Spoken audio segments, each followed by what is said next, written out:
Come on, come on. Oh, at last.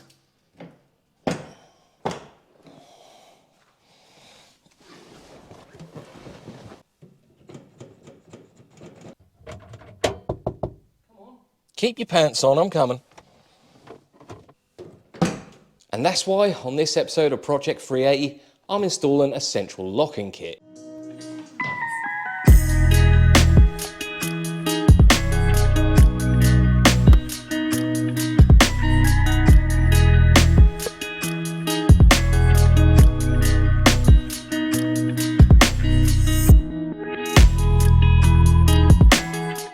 This central locking kit is from Right Click. I chose this kit for a couple of options. It can do 2 to 4 doors, it's got a boot release function and additional accessories, and the option to be sent with a key blank for your car. So let's crack this box open and see what's inside. The Right Click remote central locking kit comes with 3 lock actuators, the computer and wiring for the central locking kit, an accessories patch lead, all the hardware to attach the actuators to the door and the locking mechanism, and a sticky pad to attach the computer, a flashing LED, and 2 keys. When you're buying these, you can message the company and tell them what car you've got, and they will give you a blank for your car. They even sent me a little Mazda logo. Now, the wiring side of this, I have cut off everything I'm not going to use or don't need, and I've neatened it all up with some Tessa tape. So this is ready to be installed. I think instead of putting this underneath the dashboard, this is actually going to be installed in the boot. There is plenty of wire that will reach wherever you need it to. And the positive comes with an inline fuse. So I've simplified this down to just the essentials to what I need. So I've got the 2 brown wires with some diodes in line. They actually go to the indicators. I'm not actually going to be wiring in the indicators, so I'm going to leave these for now and keep it for something really cool in the future. Then we have the green and blue wires, which go to the door actuators, the red and black wires, power and ground, the red with a black stripe that goes to the boot release, and the pink that goes to the siren. To start the installation off, I'm going to be fitting the door actuators. To start things off, we need to get this whole door card off. I'm going to start off with the door pull. This is only held on with 1 screw right in here, and it's actually easier to lock the door first to gain access to this screw.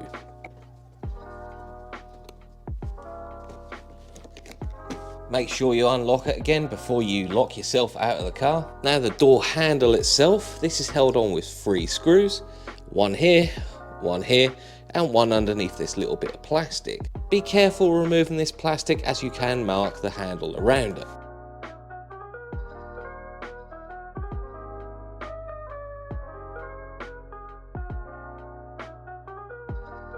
Is that what colour they originally were? Now, if you've got manual windows, we need to remove the window winder. This can be a little bit tricky, but if you grab a cloth and work it behind it, that'll work this pin down and allow the window winder to pop off. Then remove this little plastic ring as well.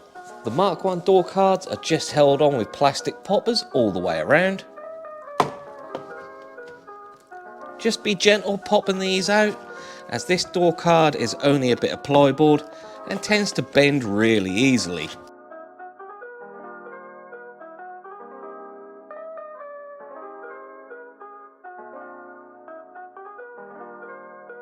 Now the door card should just slide up and off the door. Behind that door card is a load of weatherproofing, and that's just stuck to the door with some semi-tacky bonding solution. We do actually need this off, but we need to remove this first as it bolts through the weather sheet.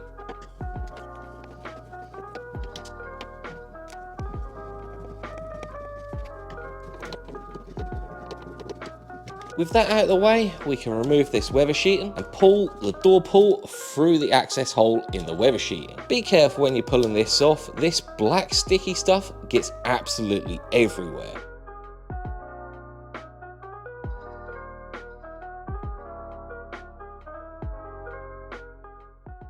With that door card out of the way, we need to think about where we want to put our actuator. The actuator actually needs to push this rod here. That's the one that locks and unlocks the door. The bottom one is actually the door release. So we need to be quite careful about where we put the actuator. We can't have it sitting too far out as the door card won't fit on. There's not a lot of space here to put it, and we can't put it too far in here as the window will hit. So I think I'm going to mount it somewhere here. So hopefully I'll have this push rod sitting inside this hole and then bending up slightly to attach to the door lock. I've got the actuator bracket all sitting on the door nicely. I used an empty hole here, but I had to drill one here. If you are going to be drilling a hole in the door, make sure the window is out of the way. You really don't want to be drilling that. But now it's time to install the actuator. I'm going to put the push rod in the actuator first and then slide it through the door. And it looks like there is plenty of room for the actuator to work here.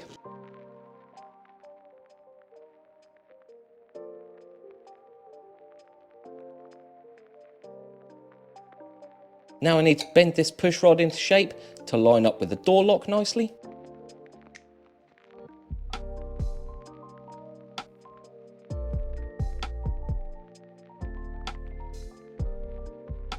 Once you're happy with how it sits and moves and doesn't hit anything, you can clamp the two together.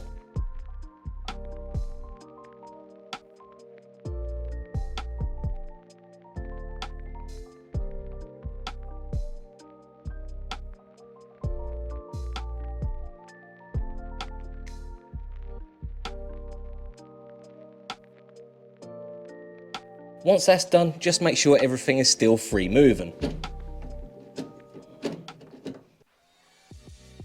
Now this is arguably the most difficult part of the install. We need to get power to those actuators, so we've got to run 2 new wires.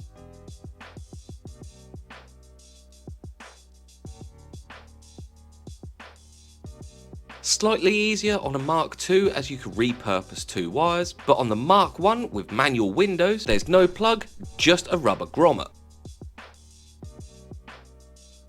Work it through this little rubber grommet and into the chassis of the car. Now I need to take this wire and run it all the way into the boot. So I'm going to take off this kick panel and run the wire through there. And then behind this carpet there is a little hole that goes through the metal here where you can run the wire all the way to the boot.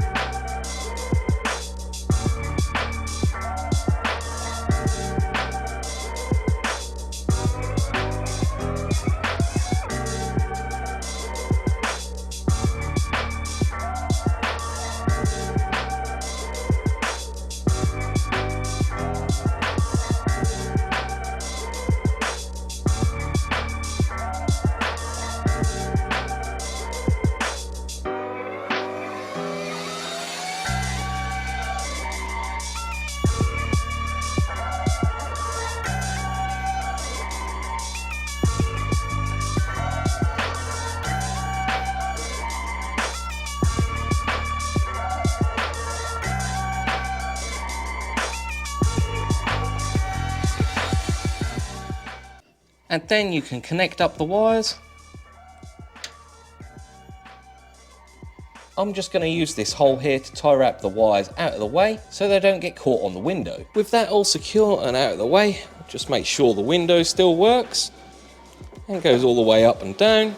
Nothing's catching, that's good, but I'm going to leave the weatherproofing and the door card off for now until the rest is wired in, just in case I have to play about with any wires. I've already ran the wires for the left hand side of the car and connected the left and the right side together. So now it's time to put in the brain of the central locking system. For now, I'm actually going to tie wrap it up out the way here, as in a couple of months time I'm actually going to have to shift it away to do some work over here, and once all that work's done I'll stick the central locking brain over here somewhere.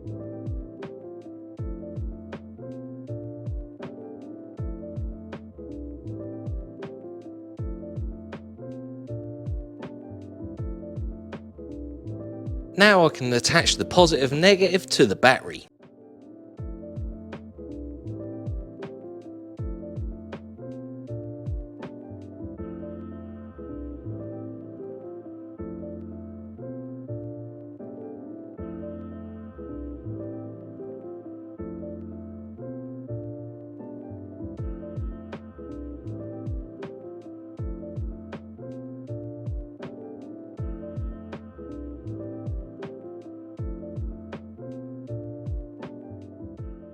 So that's wired up to the battery and the door actuators.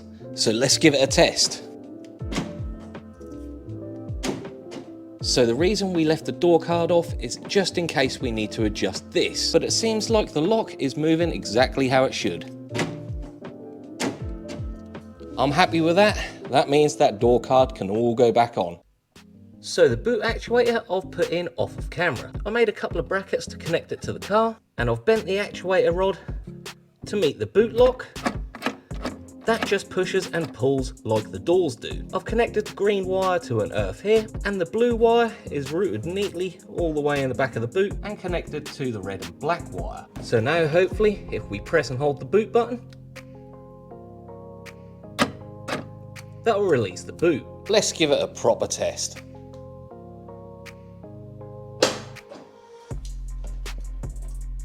Perfect. So this is pretty much as far as I'm going with the central locking system today. I've still got the brown wires that should connect to the indicators, but I'm not putting them in as I want to do something else with those. I've still got the pink wire to connect to the siren, but I'm not quite sure whether I want to attach these to the horn or something else. And I haven't installed the accessories patch lead. This does things such as automatic rising windows, immobilizer, and a foot brake cutoff. I'm undecided whether I'm going to use this yet, or whether to repurpose those functions for something else. So for now, because I am going to be moving the central locking kit temporarily in a couple of months, I'm just going to tie wrap this all up out of the way and put the spare wheel back in, and I'll come back to this at a later date. So the central locking kit was fitted a few weeks ago and the car's back home now. All the door cards have been refitted. They go on exactly the same way as they came off. Try and put that weatherproofing in as neat as possible. And I've repurposed those brown wires. I didn't want them going to the indicators. I wanted to do something really cool with them. I ran the brown wires to the headlight pop up and down button. There are 2 wires that you have to run to this, the 2 at the top on the right hand side of the button. You'll have to run it to both of them, if not the lights won't go up and down in a different position. So if you park with the lights up, as long as you have both of those brown wires attached, it will work in all positions. So I'm going to go get a key blank cut up to match my original key, but I'm not quite sure what I'm going to do in regards to the transponder, because my one does have a transponder chip. So I'm not quite sure how I'm going to transfer that from the old key into the new one, as I don't really want to be carrying 2 keys about. I would like it all to be just in the new one. So that's the right click central locking kit pretty much all installed. The rest of the accessories I'm going to work out and install in the future. If this video helped you install your central locking kit, leave it down in the comments below. Also, any questions, leave them in the comments below as well. And as usual, leave this video a like, subscribe if you're new, and thank you for watching. Now hopefully I won't bend any more keys.